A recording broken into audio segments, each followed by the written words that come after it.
Today's episode is brought to you by Kinda Funny on Spotify. Did you know that our shows are in video on Spotify? Now you do. Please go follow all of our shows, Kinda Funny Podcast, In Review, Games Daily, and Gamescast. It'll really help us out, and it's free.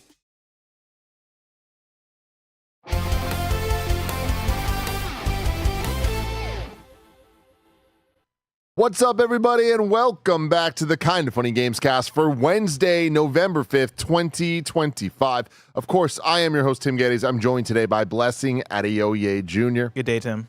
And Andy Cortez. Hey, Tim. Now, we did have another man on the cast. We had another man that was sitting here moments ago. It's why we're just slightly later than we should have been. That man, of course, was Snowbike Mike.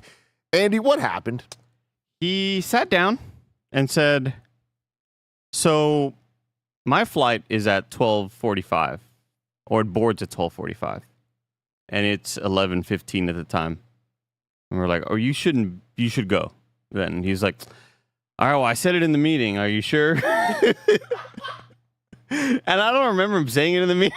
I distinctly remember him bringing this up and us trying to solve it. But look, on one hand, I don't want to give him shit. Because it's like, he did try to solve the problem. But on the other hand, clearly, he didn't solve the problem. You know what I mean? Yeah. So I'm somewhere in the middle there. Mike, I love you. I don't want to talk shit. I know we talk a lot of shit. And then you're going to be fine. You're going to go to the airport now. It's going to be great. He better not still be in this building. I swear to I do understand. I understand. I understand the mentality. Yeah. I've done the thing where I leave my car at the studio. If I'm boarding at 1 p.m. because my flight's at 1:35 or 1:40 or whatever, I'll leave the studio by 12:15. Yeah. We're very close to the airport. If you have clear, you got TSA pre-check. You're sitting pretty.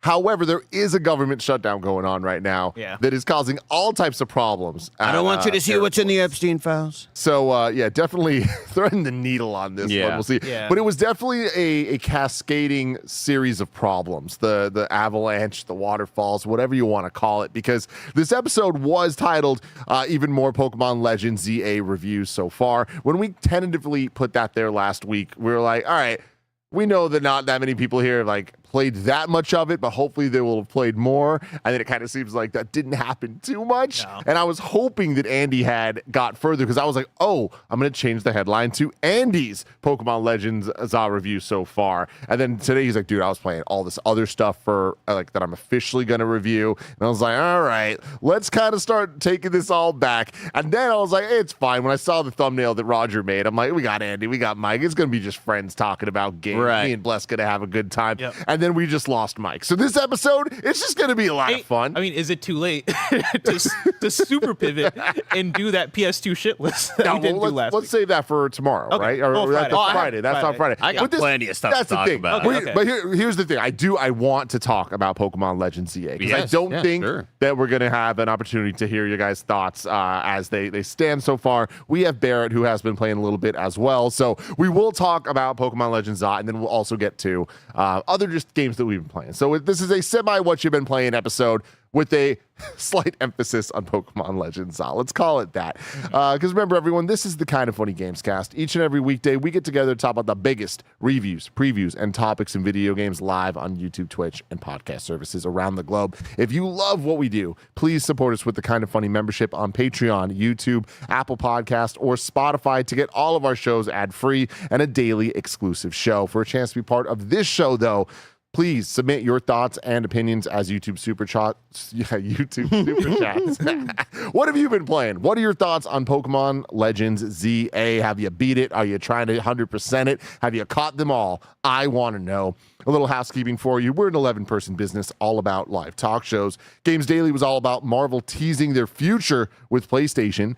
And then after this, it's going to be the Kinda Funny podcast, a fun special one with a very different crew. It's me, Roger, and Joey. So very excited about that. If you're a Kinda Funny member, today's Greg Way is also a special different one. He's doing a live stream on Patreon. They have a new function that he's tested out. It'll then go into all the other membership places if you're not on Patreon or if you're not able to watch live. So that's cool. Thank you to our Patreon producers, Carl Jacobs, Omega Buster, and Delaney the Psalm Twining. Let's get to it. the topic of the show. That's a lie. I don't want to get there yet. The topic of the show is Pokemon, but I want to talk about something else entirely. I've been wanting to talk about this for a while, and I just want to just put it out there. Okay. I can't stop thinking about Final Fantasy VII, you guys. You know, same here, and I don't know why. What brought Final Fantasy VII to the mind for me? Who could tell? You know, who knows? There's been something recently, and you know what I think it is that the director of Rebirth and co-director of Remake has been going on this press tour recently. He's been showing up to every single press or every single convention that there's been going on around the world. Little hints here and there with a bunch of developers, and this man can't close his mouth. This man wants to talk about Final Fantasy VII Part 3 so bad, and he's doing it. Like, he's just saying everything, Andy. Like, I don't know that we probably have, but it's very, very, very rare that we have heard this much about a game that's not even formally announced. You know? Like, we know it's coming, but, like, it's exciting. I feel like this has been happening for a while. Like, it's definitely amped up in recent weeks, but I feel like throughout the last however many years, I every other week, I swear there's like a new interview coming out from somebody who is at Square Enix working on the Final Fantasy VII remakes, who like says some unique thing about, oh, it'll run on Switch too, or oh, it's coming to this thing, or oh, it's like, oh, we're not doing exclusives or whatever it is, right? Like, we always get new info about this series for some reason. Yeah, it's very cool. And I also think that a big part of it is we are kind of in that hype cycle for Resident Evil. What am I talking about? Yeah. Final Fantasy VII. We're rattled right now. I'm so rattled. Yeah, Dude, I needed Mike here, man. Yeah. I was rattled on Games Daily too. I think there's something in the air. There's definitely something in the air. But Barrett, how did you get Final Fantasy VII on the wall that fast? Was that luck? I think that's the first thing that pops up. Yeah, that's just so whenever we change scenes for the Gamescast sets, it just starts at the beginning of the file, and it starts with Final Fantasy. That's because I was like, dang, dude, that is impressive. But I think it's because when I made the wall 2 years ago, I knew that you were going to do this. At this point. I won't. That's funny. You saw ahead. I love it. But I think a lot of it's just they're doing the tour to talk about Final Fantasy VII Remake Intergrade coming to Switch. Right, because that's in January, so it's playable at a lot of these conventions. So I think that has a lot to do with kind of like why he's even in a place to talk this much about it. But I just keep going back to listen to the music. Like, Andy, you and I went to that concert, and it was life changing. And I listened to that concert so much, and I'm just like, damn, these games. I'm saying it right now. We're a month and a week away from this game being officially revealed at the Game Awards, and I can't wait. Wow. There better be some good shadows and lighting in those rooms, man. I'll tell you what. Let me tell you. I saw a clip on TikTok this morning it was a meme. I guess I don't want to spoil Final Fantasy VII because it's new to some people now. But it's a meme of Cloud doing a snowboarding minigame, which I assume exists in the original game. Oh, yeah. I never got that far to snowboarding. But, like, the meme was, like, the event after. Like, this is the event after some major. Pretty much right after, yeah. Yeah. And they're like, oh, just Cloud snowboarding down a mountain or whatever. And I'm like, I want to see that in the new game. And you know what? After Rebirth, I guarantee they're doing it. There's no chance they don't do the snowboarding, which is hilarious. And I'm going to derail just a little longer here because something really good has happened to me the last couple weeks. My good friend James Burke, I talk about him a lot. He is not somebody that like would inherently call himself a gamer. But turns out, over the years, he's one of the biggest gamers there fucking is. This man addicted to platinums in a way that's the opposite of Greg Miller. He's in it of like, if he's playing a game, he's going to 100% it no matter what it is. He's not doing the my name is Mayo, click me, whatever the hell those things are called, right? Ball pit's good. Yeah, ball bounce, ball, whatever the hell. Right? ZJ the ball. ZJ the ball. He ain't doing that shit. But like over the years, you've heard he's platinum Bloodborne. He's platinum Cuphead. He's speed runs Last of Us. He's like top 3 speedrunner of Last of Us in the world. You saw that live on Kinda Funny where he casually did it drinking beers. It's hilarious. Recently, I'm hanging out with him, and he was asking me, he's like, "Oh, like, what are you playing?" And I was telling him like all my friends were playing Expedition 33, so he got jealous of that. He played it. He platinumed it, of course, which is pretty. That's very impressive. Yeah, right? Yeah. And then he was telling me, he was like, "Oh, what are you trying to platinum?" I'm like, "No, I'm not platinuming Expedition. Like that is just out of my wheelhouse." It's not too bad. I really like some of the optional bosses. There's one. Well, once you get like in endgame leveling. You know, it's like it's honestly not too insane because I don't think platinuming requires full 100% because there's one like tower thing that I don't think I fully completed. Endless tower. I don't think I fully did that, but I still got the platinum. There's one collectible. Oh, you got the platinum in it? Yeah. Oh shit. Okay, cool. Yeah. When your shit's uncapped, when those frame rates are uncapped, you know, you're hitting 290 frames per second. Yeah, it's crazy. But so he did that, and I was like just impressed with the sheer time commitment of me from it going from him not knowing about this game to him having it platinum. I'm like, how is this possible? You have a job and a life and a girlfriend, like so much going on. And then he was like, oh, what else are you playing? And I started telling him about 2 little games, Hades 2 and Hollow Knight Silksong. And I don't understand how this happened. No. Because it was just in the last couple weeks. What if I told you he platinumed Hades 1 and platinumed Hollow Knight? That's crazy. He last night beat Silksong on his way to platinum it. Wow. What the hell? That's a gamer right there. We got a fucking gamer out here, man. Yeah, Holy that's not even like casual territory. Like, It's insane. Yeah. We gotta get him on the show. we gotta figure this all out, man. And Honestly, with the amount of games he plays, like he should just be a kind of funny game of the year vote. but it's so his opinions about the games, though. You don't want to hear them. I swear to God. But that's why I think it'd be really funny. yeah. Anyways, My goal for the end of the year, and now Jamesburg may have to be added onto this, but I say end of the year as if like we're in June or something. But I beat the game. What are you doing? What are you doing? Mike, go! I look over and Mike is just from the door looking at me, reaching out. Man has to board in an hour. God. I beat Silksong. So did Barrett. Somebody who's on their way, who's almost done. One Jack Quaid. Who, you know, we've been having some correspondences about the journey so far. And that's a look at me, Louie, because I feel so cool that Jack Quaid wants to talk to me about video games. Incredibly cool, yeah. How does it go? How does the little jingle go? Look at me, Louie. Yeah. And spoiler cast. I want to do a spoiler cast with us 3. And then Tim's going to beat it also. I'm going to. Before this baby gets here. I'm going to. That is it's a promise I can't make, but I'm making it. Yeah. I'm making it. Wow. I can't stop thinking about Silksong, bless. Dude, I wish I could get there with it. I started it like when the craze was happening, and I came back from traveling or whatever after like those initial playthroughs started. Played it for a stream and was just like, man, it's not working for my brain for some reason. I can't get there. That upsets me more than I think than your journey with Psychonauts 2, honestly. Really? Yeah, because I think you should like Silksong, but that it feels like your bread and butter. But here's the thing though, Metroidvanias aren't my bread and butter. Like I'm somebody who I think it's rare that I fall in love with a Metroidvania than I don't. Combat's so good. I do love this idea though, Andy. Yeah, and it's motivation for me to stay on track. You're like, I just need you to see it through. See, what I need to do is I have a couple games I need to review coming up in the next couple weeks. Fuck, Metroid Prime 4 is coming out within a month. Yeah. Don't forget about the very important Kirby Air Riders. Oh, I'm not forgetting, Barrett. Dude. Don't worry about that. Yeah. I'm not forgetting. There's a 7-hour-long direct coming soon. Yeah. So that definitely, Metroid Prime, I don't know when we're going to get codes for that, but like that is definitely like my biggest concern. Code singular. Time-wise. Yeah, exactly, code. But I have to do it. I have to do it for you, Andy. You have to do it, dude. Oh, man. You have no idea the amount of peak you're about to witness. Yeah.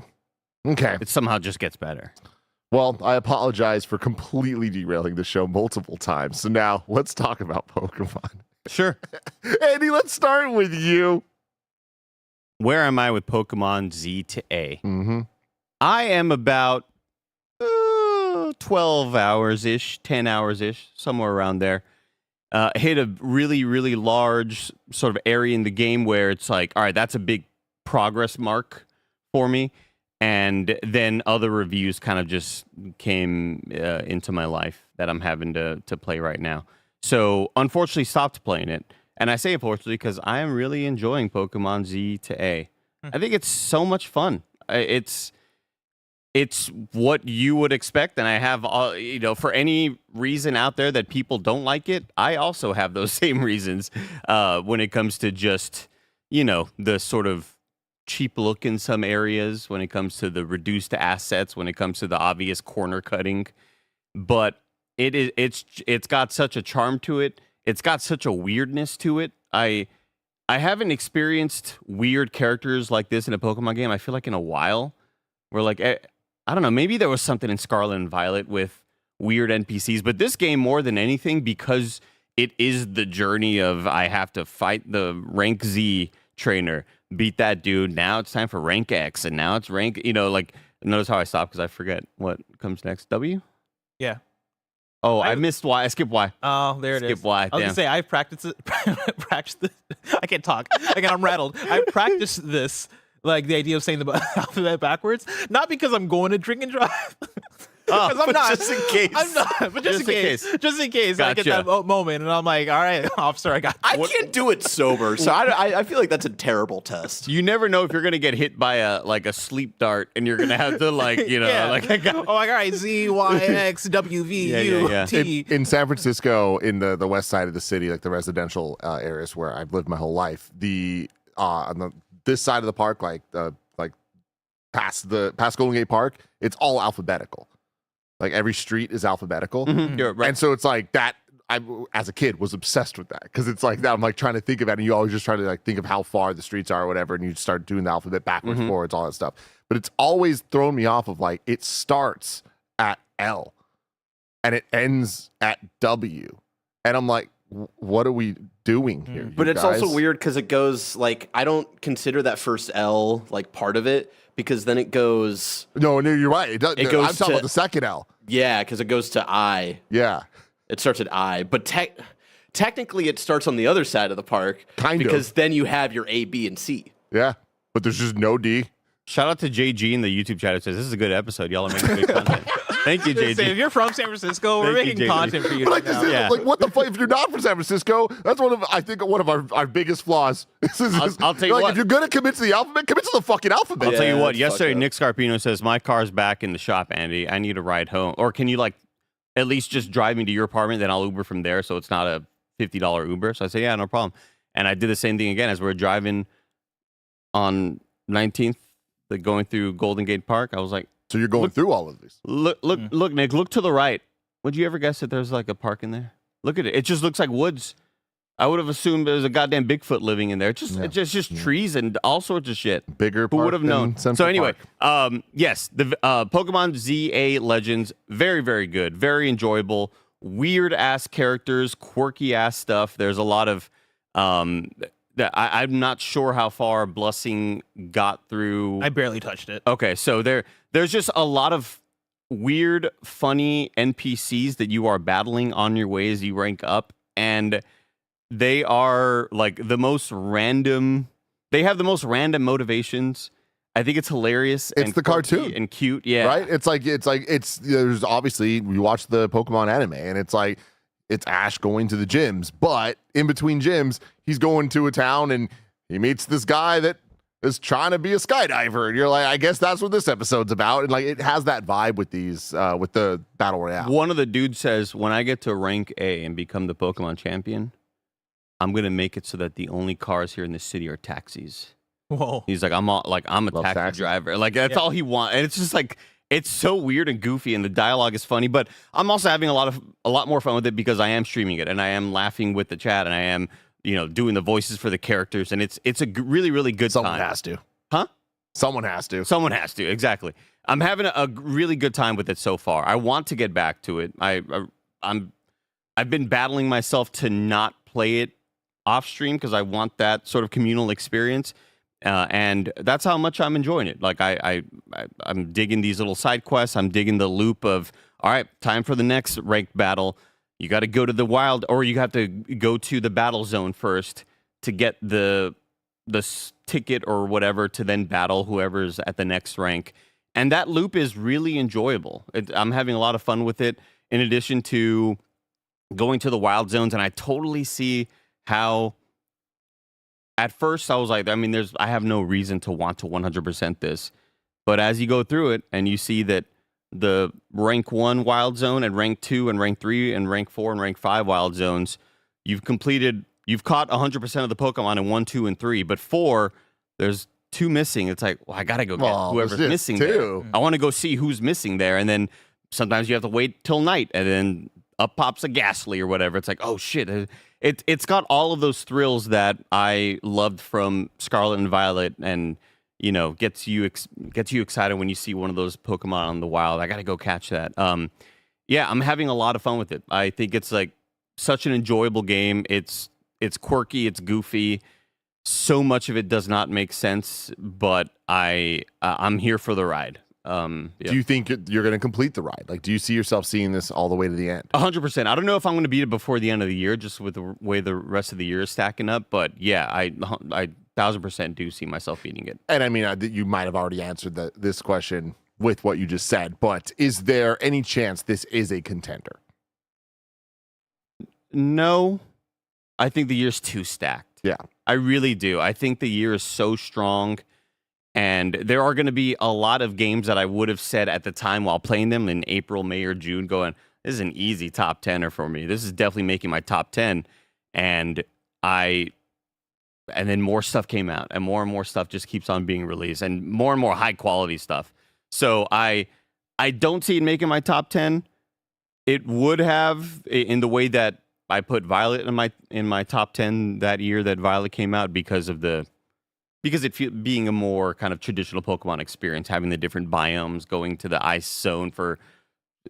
snowy zone for ice Pokemon and whatever, going to this volcanic area for those type Pokemon.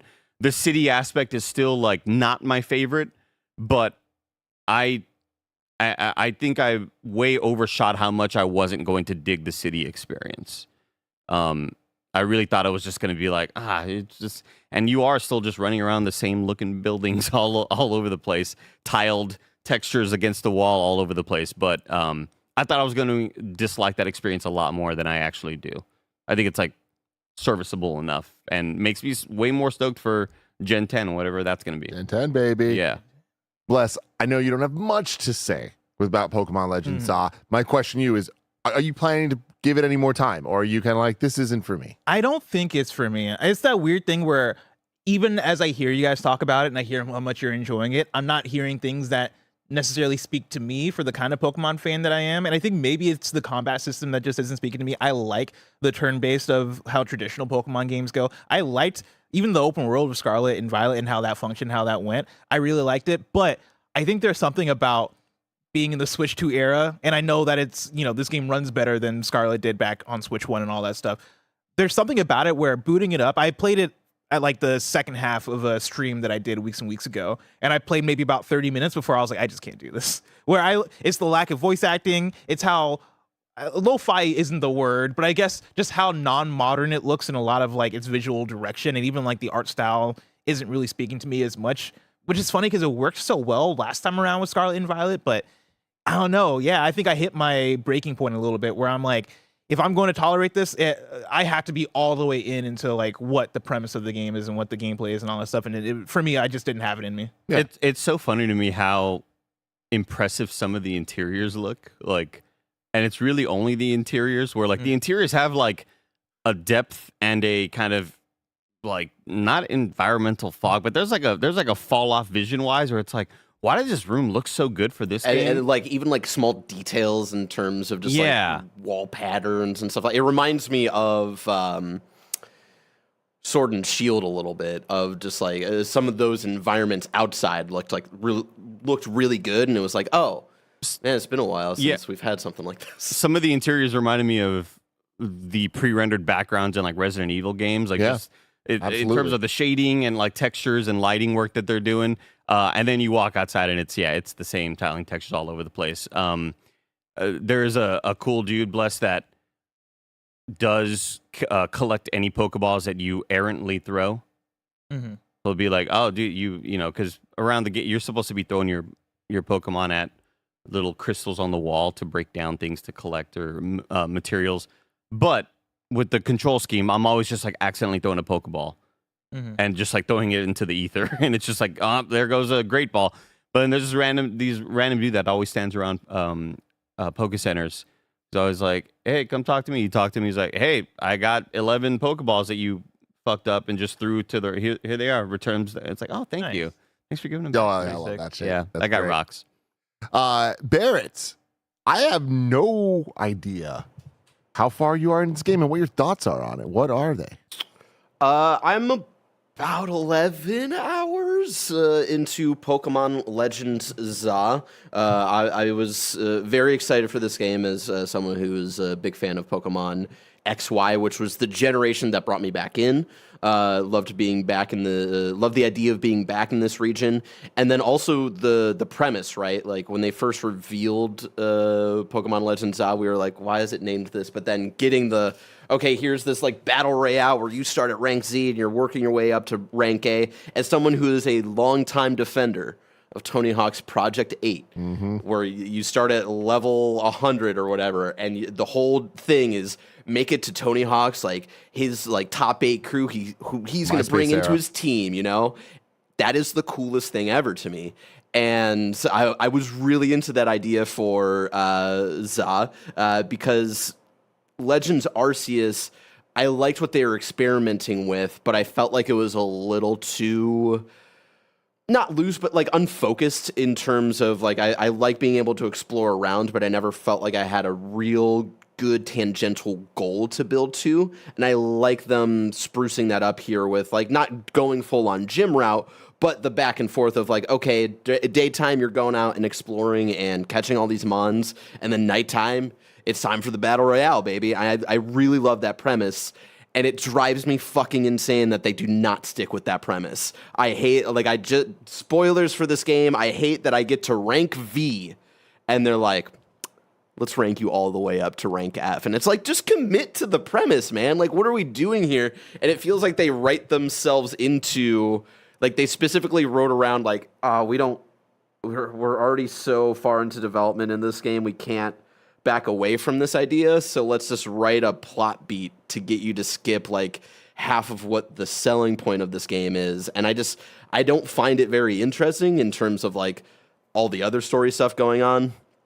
I don't care about the characters, which is unfortunate. It's fun to see some characters back from X and Y in that universe, but as far as like this group of kids, I'm just like, oh man, I'm checked out. And then the other thing is like presentation. Like I've always been more forgiving than you, Tim, in terms of the last couple of generations of like, okay, yeah, it doesn't have voice acting, but it still gets the point across. There are some moments in this game where I'm like, oh, I finally feel it. Like this is starting to get ridiculous. Like one of the first moments where you have the little flower Pokemon, I forget, where it does like its huge move, and like that entire cutscene is presented as like this really almost high budget for a Pokemon game type of thing, and it's so weird that there's just nothing. Not even like a little like reaction voice, like a Link or something like that. It's just silent, and it's just so weird. 10 to 12 hours in, I find myself waning. I don't know if I'm gonna finish this game, which is the first time I can say that about a Pokemon game probably since I got back into the series, which is unfortunate. Yeah. But I'll be real with you, I don't know if I would have finished or wanted to commit to the game if I had to go through Z to A. And even though I wasn't happy with that, even though you're told it's going to happen, it still happened. And I was like, did you run out of video game or what the fuck happened? Like, what's going on here? So, Barrett, I will say, I hated that happening in the game. And I'll be vague because obviously, like, I feel like that is early enough that, like, at this point, I think it's okay to talk about. But I won't say exactly what happens after. But what I will say is, as upset as I was that they made that decision, I do think the rest of the game more than makes up for it. And I think takes it in a direction that allows them to have each of the remaining ranks actually feel like a dungeon and story to themselves. And it kind of like progresses in a way that's incredibly satisfying and would have been impossible to do for 26. And then when you get to the post game, any problem you might have had, completely addressed. Like there's a lot of good stuff going on, and it's like at that point, are you going to want to do it? I'll tell you right now, I don't. Yeah. Like I don't. Like I haven't picked up the game. Maybe I did like 2 times since I did the review. There's been a lot going on as well. But I am not incentivized to do the post-game stuff, but the post-game stuff does address the criticisms I had about. I just got you're saying got a wild like email 3 minutes ago, by the way. It's not good, Barrett. But Barrett, finish your thought before I get there.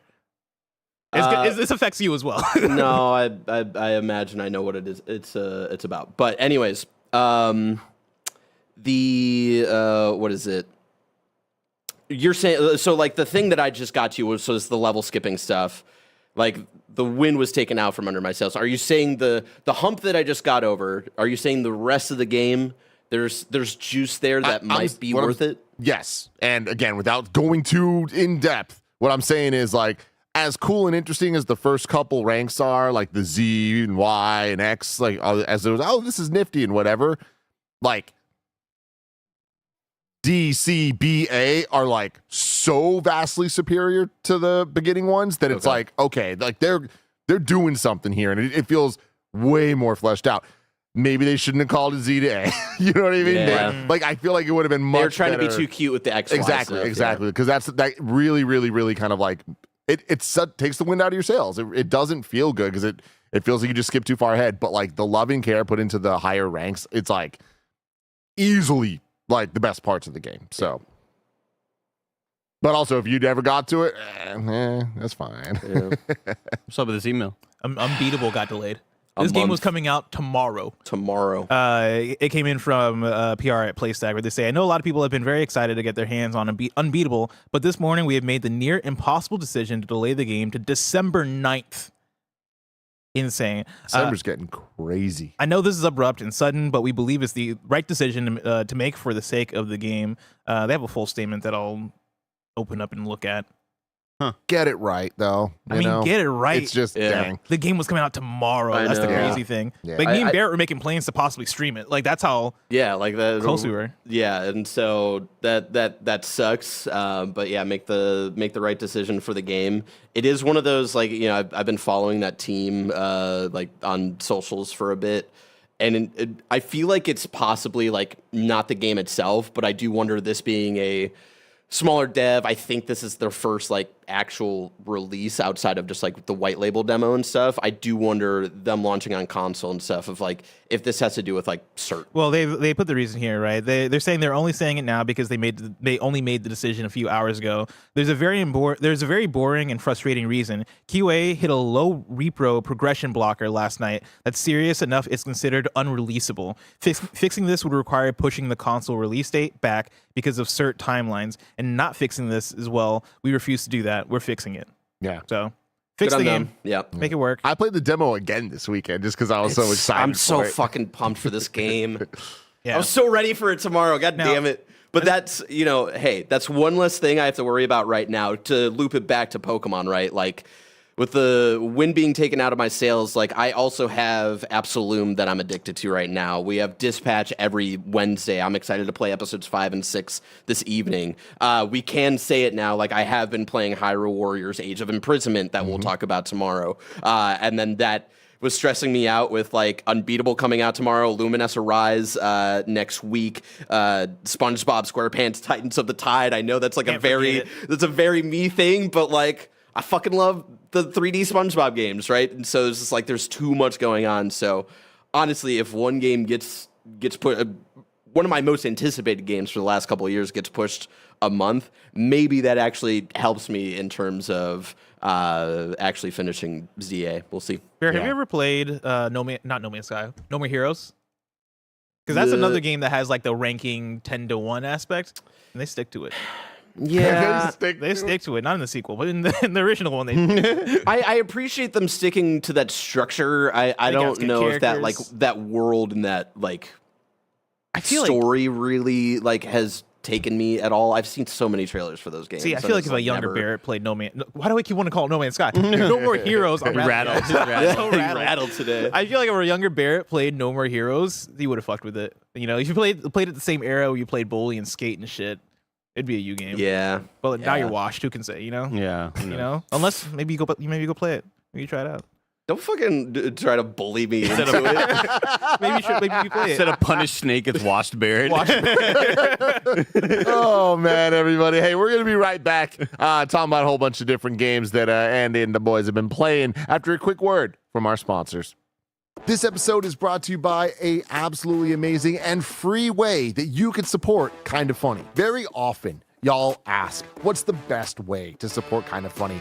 Not with money, but with our love and our support. And right now, the best way you can do that is by supporting us on Spotify. We've been getting a lot of really good energy, good juice going with the support we've been getting on Spotify, and Spotify are starting to notice. So if y'all could do me a favor, even if you don't normally listen to us on Spotify, it would go such a long way if you can go to the pages for the Kinda Funny podcast, Kinda Funny Games Daily, Kinda Funny Gamescast, and Kinda Funny in Review, and follow them on Spotify.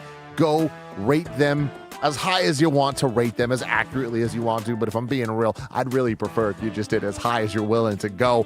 It would go such a long way for us. We have video on Spotify now, and that's an amazing opportunity for Kinda Funny to get in front of an entire new audience. YouTube, been there, done that. We, are kind of where we're probably going to be forever. But on Spotify, the potential is limitless, and that is all up to you and your support. So thank you very much wherever you listen to us, wherever you watch us, wherever you put your hard-earned dollars. We really, really appreciate you, but we always want to be here for you, whether it's free or not. We love you. Thank you so much. And we are back. Earlier I said Andy, but I want to start with Bless. I want to get him off the bench just a little bit here. You beat Hades 2. I beat Hades 2, yes. What does that mean to you? I rolled credits. Okay. I beat up fucking Kronos a bunch of times. I beat up the other guy upstairs a bunch of times, and I rolled story credits. Now I know there's still epilogue. There's still like the curses or the fear level things that you can turn up the difficulty with that I've messed around with a little bit, but for the sake of rolling credits for my last couple of runs, rolled that back so I could actually beat this game. Man, I haven't made the decision on whether this or Blueprints is my actual game of the year. But Hades 2 is there. This is very exciting for me to hear, and a bit of a surprise, because I know you've been loving Hades 2, but I kind of feel like it's been like in the background thing for you, and you're just kind of like working at it. But I didn't expect you to have it this high. Okay. Yeah, no, I've been playing this in the shadows, just working at this game. Return to Shadow now. Return to Shadow. But it's crazy. I think the crazier thing, honestly, is how much I enjoyed Hades 1, but it wasn't like this is the best game of all time kind of thing. I appreciated many aspects about it. I understood why other people loved it so much, but I never hit that level with Hades 1. Hades 2, I know we've said this a million times, but Hades 2 for me just fixes any problem or issue or any weird thing I had with Hades 1, Hades 2 does away with. I didn't really like a lot of the dash attacks in Hades 1 and how that felt to even press the buttons for that. Hades 2 does away with that for the most part. It comes in some places, but it's not like a main mechanic. I have to issue an apology to Andy and the Kinda Funny community and the Hades community. You be casted? Oh, the casting is so good. We got him, boys! Guys, I don't know if you ever pressed the circle button in this game. But does it make a difference? Oh, man. When I tell you, when you start upgrading those casts where it's if you even step in this into this circle, they stop moving. You're getting fucked. It's crazy. You're taking more damage. So stop moving. A saw blade might come in and kill you. We had a great back and forth because I was like, Bless, you saying you don't like casting, it's like me going yeah, I'm really digging playing Tekken, but I'm not a kicking guy. I like punching mostly. I mean, that's still and kind he of was crazy. that's not the same. And I was so close to issuing a challenge of being let's speed run. Who could get to the boss first? You can't use casts. I could use the whole thing, and we'll see how useful it is. I mean, I still might take you on that challenge, but honestly, casting has changed the game for me, and it's one of those things where I'm understanding why they have that, is it called fear? Whatever system it is where you can upgrade the difficulty levels and tinker a bit. I understand why they have that now. Because it's crazy how this game goes from, oh man, I don't know if I'm getting past the second boss to, oh, I'm gonna dog walk you, Crazy Prometheus. OP, yeah. You know, like any boss that's coming at me now that's not like one of the final bosses, even Kronos is getting dog walked. Like I'm fucking destroying these motherfuckers. And so I really like the progression system of this game. It's kept me in. I like all the hub stuff. I think the way that they really refined and giving you the gardening stuff and giving you like the fishing and the different activities you can do with characters and how they develop all that stuff, really good. I saw a lot of people talking about the ending as being not as great, and I think I see a little bit of where they're coming from, but overall I still really like the ending. I'm not going to get into spoilers or anything. I think it's the thing of Hades 2 does such a great job of giving you the story via the characters, and like I think sprinkling in the story moments more so than being plot and story heavy, right? Journey. Yeah, the game doesn't yap at you. The game is very much like, hey, we have a lot of story to tell, but it is so well integrated into the gameplay that you barely even notice that you're getting story when you're playing the game. Barrett? What's up, Barrett? My 2 cents is like I didn't think of the ending as like bad or anything. For me personally, I don't think the premise of Hades 2 is nearly as interesting as Hades 1. So I feel like that I see that wrap up doesn't hit as hard because I think the ultimate goal of Hades 1 is much more personal.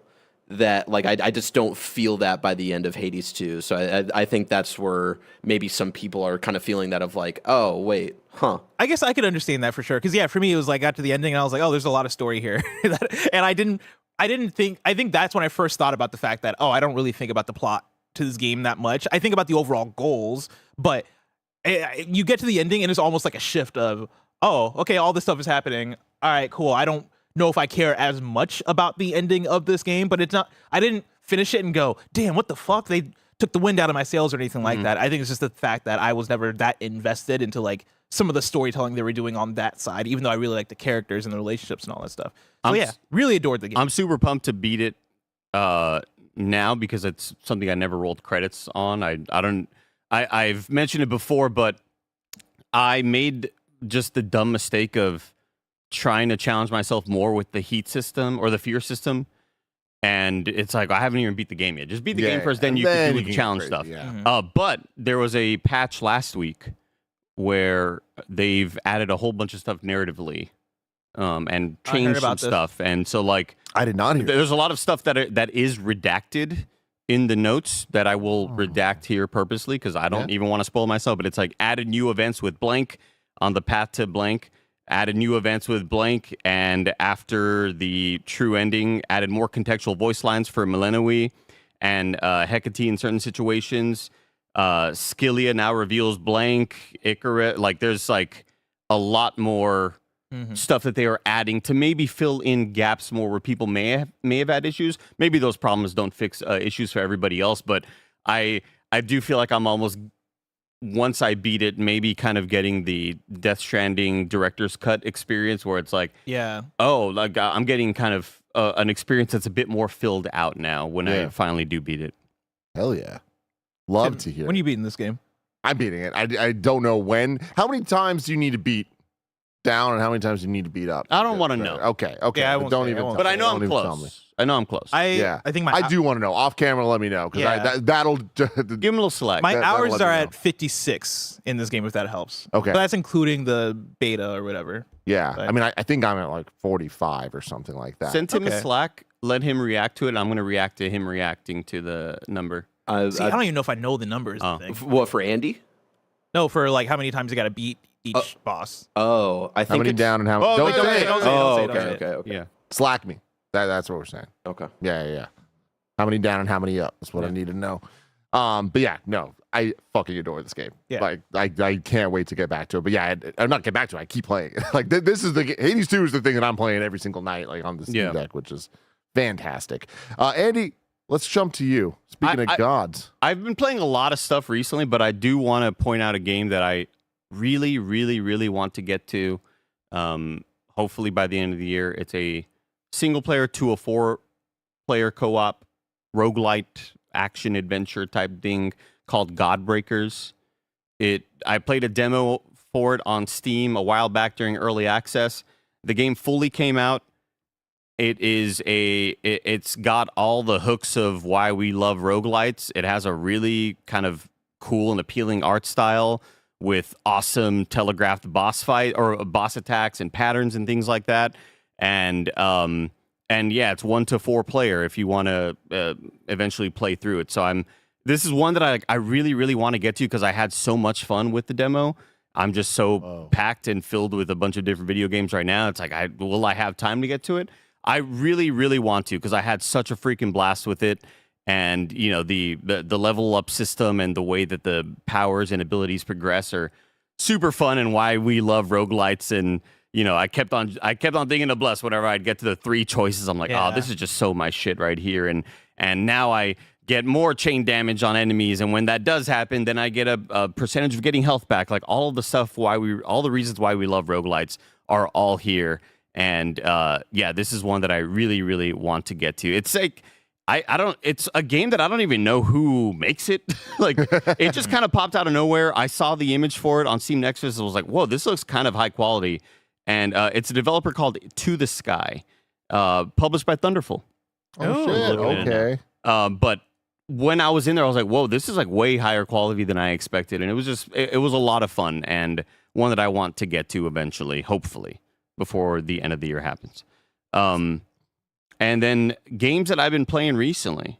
I mean, there's a buttload of them. I did start Dispatch last night. Nice. Woo! Played episodes 1 and 2. Had a real good time with it. Holy cow. That's a good game. Man, I'm playing, it's like, you know, I had to pause it and just be like, man, this writing is so good. Dude, writing is good. Art style is good. You know, just little quips here and there that could have easily been skipped, but they just add so much character to these people in the world. And the voice, Aaron Paul's killing it. Yeah. My plan is play this on, at least start it with G this weekend. I'm already sold. I know the writing's great. I know the voice acting. What's the game? What's the gameplay? The gameplay is a management sort of sim.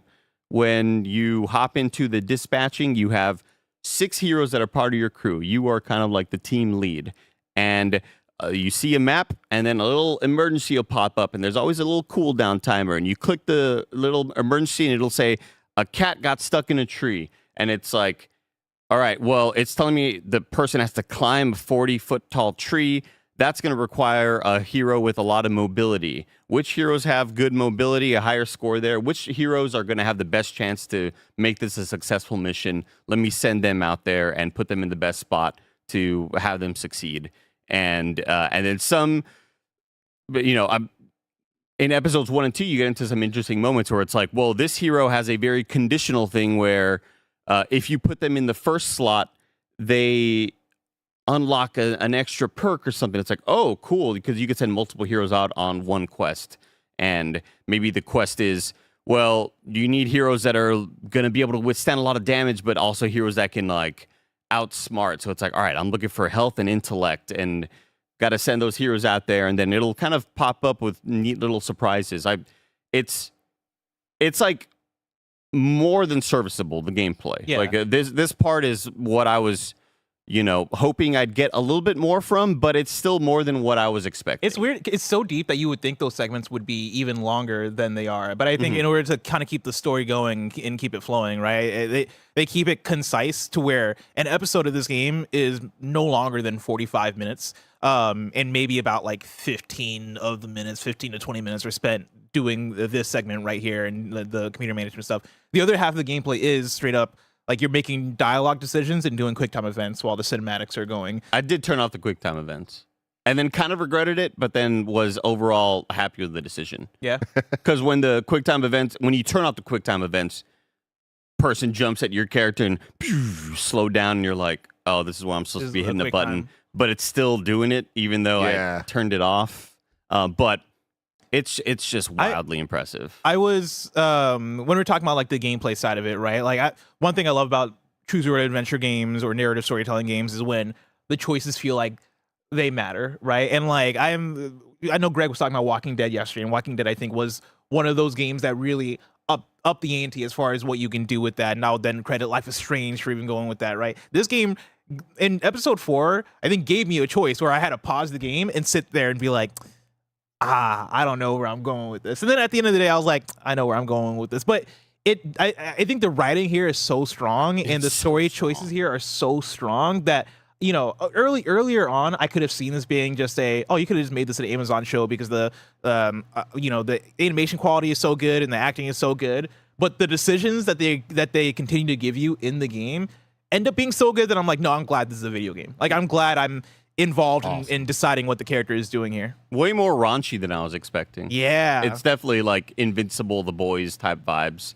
in terms of the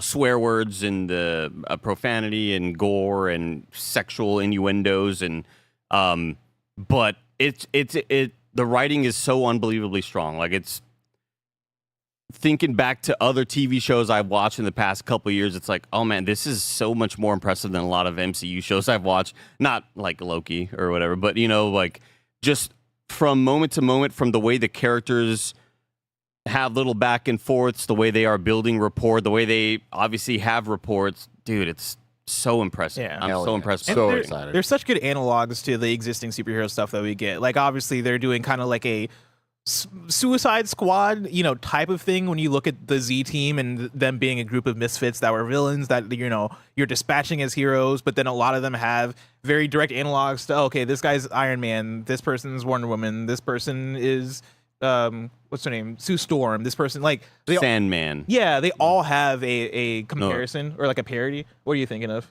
It wasn't. No, it was Sandman. Because one of the enemies, one of the dudes on your squad, I was like, oh, this looks like one of the dudes from the Batman the Animated Series, and I was like, "Is it a mix of these two?" And they're like, "No, I'm pretty sure it's just Clayface." I fucked it up again. Yeah, Gollum looks like Clayface. I fucked it up again. Yeah. But even though they're all like, okay, well, this is obviously this person, it all still feels original at the same time. Like, I care about these characters as individuals. Yeah. They have unique things that they bring to the table. It reminds me, I think it's in that same conversation as The Boys and Invincible of what it reminds me of and the amount of quality that it brings to that. What a time. Very, very good. Final episode's out next week. I think we're planning on doing a full review and spoiler cast for that. So look out for that. Very cool. I've also been playing a little Metroidvania called Metroid Prime Remastered. And Andy. Yeah. This warms my heart. I watched Games Daily yesterday. I heard you and Greg talk about Metroid Prime 4, and you talking about your experience with Metroid Prime Remastered that warmed my heart a couple years ago when you fell in love with it. Where are you at with this, Andy? Because I don't know. I'm about 8 to 10 hours in. Been playing like about an hour a night. I would love it a lot more if I weren't spoiled by the modern conveniences of quality of life changes. I wish I could play this on PC with mods, with fast travel mods, things of that nature, because there have been a couple of things that have really bummed me out by the game design in the way that when I think back to my first time playing Super Mario Sunshine and I hit a game over screen, I was like, what?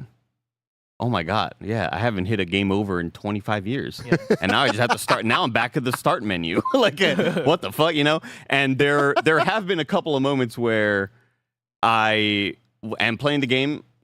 I played for about 45 minutes, died, went all the way back to the start, and I was like, oof, all right, well, I just lost the last 45 minutes of progress because I didn't save, and so I'm just going to turn it off for the night because that sucks, But a lot of that is just, the game was built that way back in the day, and, things have changed now with, giving a lot of people of autosave and more fast travel spots.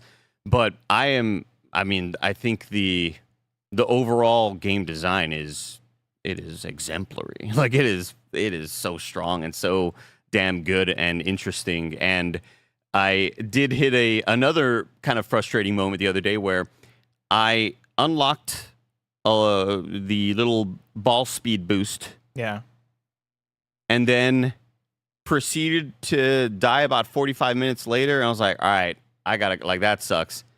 Came back the next night, started back up again, traveled all the way back to the spot that I was trying to go to where I knew there was a ramp available. I don't have my ball speed.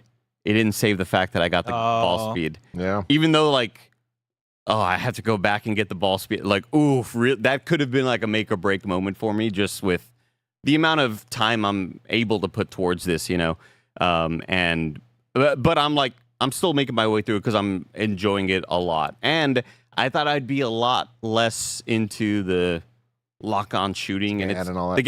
it's. I mean, I think the scanning is cool and stuff, but it's like once I realized this game is not about accuracy, this game is about timing, and the whole shooting is not about trying to be pinpoint accurate thing because it's locking on for you. It's more about shooting at the right time, and when that enemy pops up, that's when you kind of let go of that fully charged shot or whatever.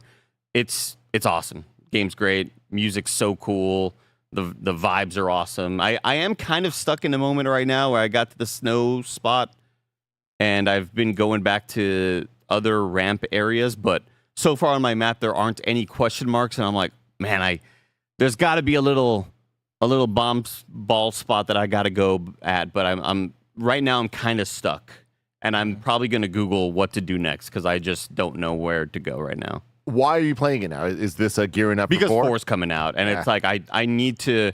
Also, when I know it deserves a spot on the top 100, and I know that it has so much, there's so much legacy to this video game, and I really, really want to get there and see it through. Because especially after Blessing saying like, I'm not a Metroidvania guy, Blessing beat it, was like, yeah, I totally see why. And I Goated video game. I'm in the same spot too, where it's like, yeah, you guys have talked this up for a long time with very good reason, because it is a very awesomely crafted video game, and it looks and runs great on Switch too. Yep. Oh yeah. Hell yeah. I want to run through a bunch of super chats before we end the show here. Jackson says, ZA's been a blast. I love its battle system. This is the Pokemon game I've played the most of. I haven't beat it yet, but I want to. The most of, wow. Resolute says Kingdom Hearts 4 greater than Final Fantasy 7 Remake 3. Kingdom Hearts 4, where are we seeing that? I highly doubt we see that at Game Awards, but there has been a big shift recently of some of the bigger Japanese companies focusing less on PlayStation and more on Jeff or other things like the Resident Evil games. Like back in the day, it used to be a sure thing that, the next game is going to be talked about on PlayStation. Now it kind of feels like those days are over. And I think we're starting to see that with Square as well. Like most of the 7 series announcements, they started on the PlayStation side of things, and then they've slowly turned into Summer Game Fest and Game Awards. So for the Twitch chat that may have missed it, and YouTube chat that may have missed it, I was talking about Metroid Prime Remastered, the remaster that came out 3 years ago, 4 years ago, 2 years ago, 2 years. Okay, so but it again for Switch 2 owners, it doesn't go like full 4K resolution, but the frame rate was always unlocked, and it runs super smoothly, and it looks awesome. And all of the art assets were like totally remade, and there's a new lighting system. The game looks so good. Yeah. John Van Pelt says, I felt betrayed by the twist in Final Fantasy VII Remake 2. Fair. Ignacio Rojas says, you guys know Final Fantasy VII Mission Abridged. It's hilarious. I do not. I don't know what that is. Unaware of that one. Never heard of it. But I'd expect you to know about it, Tim. I mean, some YouTube video. That definitely. But no, I don't know it. Bam says, voice acting Digimon got... What? Oh, voice acting Digimon got you. The game feels like anime. I've heard nothing but good things about Digimon, but a lot of it is just the IP. I don't get stoked about Agumon and Wargreymon. I just like that's just not. Don't get me started with Wargreymon. I mean, look, Tai from Digimon goggles is the reason why I just wanted goggles and wanted to wear them all the time as a kid. Very, very formative for me. Just like I got to wear these goggles and spike my hair up like Tai. But Pokemon is Pokemon. That's the thing that's hard to communicate. Because like I feel like, I see the people being like, yo, play Digimon. It has XYZ thing. It's gonna do all. But like, the problem is that it's not Pokemon. Yeah. Like that's the thing for me. These kids don't understand Garurumon. They don't get it. They don't get it. It's Andy fine. Cortez and where Garurumon, like it just makes sense. Okay. I mean, everything you say about Wargreymon, Andy. Wargreymon is the coolest thing in the world, and you would think so. But here's the thing: I get it. I'm not telling you to play this game. I'm actually telling you. The game and what I'm saying, very different worlds. All right. I know all these dudes. I know them. They're sick as hell. I don't get stoked about them though. I don't get stoked about them in this game, especially again. I know people who are in the game who do some voice acting in the game, and that's cool. Why are you doing a Trump? But like, I've heard it's very voices good. are. It's not from the animated. To be clear, disagreeing with what you're saying, I don't think people are playing this game because it's Digimon. I think they're playing it because it's good. It's like a solid JRPG. JRPG. Yeah. And I think that's the disconnect for me, where I'm just like, there's a lot of good JRPGs out there, and I ain't touching them. Yeah. I played 3 hours of Digimon Story Time Stranger at PAX and thought it was really cool. I actually really, really appreciate what they set up in that game, but I played enough of it to know that it's not really what I'm looking for right now. Yeah. Bam also says, just real quick, also, who's going to manage my Jurassic Park in Evolution 3? You know, question. I'm on Isla Sorna right now, Tim. I just got Ankylosaurus after a big dig site visit in Africa. Big what? Dig site. Oh, okay. Big Keep dig going. site. Massive dig site.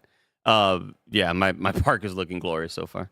Bam says, any news on physical edition of Dispatch? Not that I know of, but I'm sure they're going to team up with somebody, if not just do it themselves. Yeah. Tell you what I bought yesterday. Pre-order that physical edition for 9 souls, Barrett. Ooh. I sent that to Barrett. Switch. Fan gamer. I was thinking about it. Silk Song's coming soon.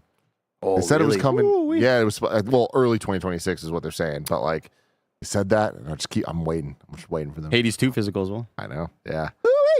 Problem with the Hades 2 though, Andy. The box. Yeah. Oh, Switch? Well, Hades 2 right now only Switch on the console side, Yeah. right? So the physical, they're only releasing the Switch 2 edition, Yeah. which you could play. But at least on the Switch 1. At least the spine will look cool. The spine's gonna look cool, but there's so many words. So many words. Why? man. There's so many words. So many words. Sekiro says, having had the same experience with Andy with Metroid, has me waiting before being all in on Beyond. Yeah, I would definitely wait. If you don't know you're going to like Metroid Prime 4 Beyond, I would entirely wait to see what other people say and then all that stuff. Like this is more than likely not going to reinvent the wheel. So you're either in or you're not. But after playing, like, Metroid Dread didn't have those inconveniences where it's like you weren't, if you weren't remembering to save all the time the way you were required to in old video games, it wasn't making you lose an hour and a half of stuff. Like, it was auto saving. It at least had that. And if I didn't have about two separate hour-long progress losses, then I'd be way, way, way higher on it, even though I'm already pretty high on Metroid Prime Remastered. Yeah, well, I'm more saying like the Metroid series and Metroid Prime series, there's obviously a lot of similarities, but they are very different. And I think that there's a lot of the enhancements that have been made over time for Metroidvanias were in Dread. Right. I think with Prime, some of those quality of life things I think will be there, but I'm just saying like the gameplay and stuff, it's going to be Metroid Prime. And like the motorcycle stuff, if that doesn't look cool to you, it's not going to get cooler, I don't think. Do you not feel like this is the version of Nintendo that would reinvent's not the right word, but I guess give us the most peak version of Metroid Prime? Because we talked about that. You don't think so? It's not this. It's not this. Well, we talk about that with every other Nintendo game that's not a sports game, right? Yeah. Of like, damn, we got Tears, we got Odyssey, we got fucking Kirby, the Forgotten Land, and like the Mario parties, right? It feels like this is the generation of Nintendo giving us the best version, or at least one of the best versions of each of their like core games. You don't think Prime 4 is gonna? I would have bet money that this one was going to be it. But the moment that they showed this the week before the Switch 2 announcement, and it was Metroid Prime 4, and it looked the way it did, which I love the way it looks. I can't wait for this game. I am so hyped. But it's like, this is not that thing. This is not that at all. This is Metroid Prime 4. Fair enough. Zeke Speak says, Andy, for me, Prime is a perfect practice of slowing down and enjoying the ride. Get lost, vibe to the music, pop an edible, and chill kind of game.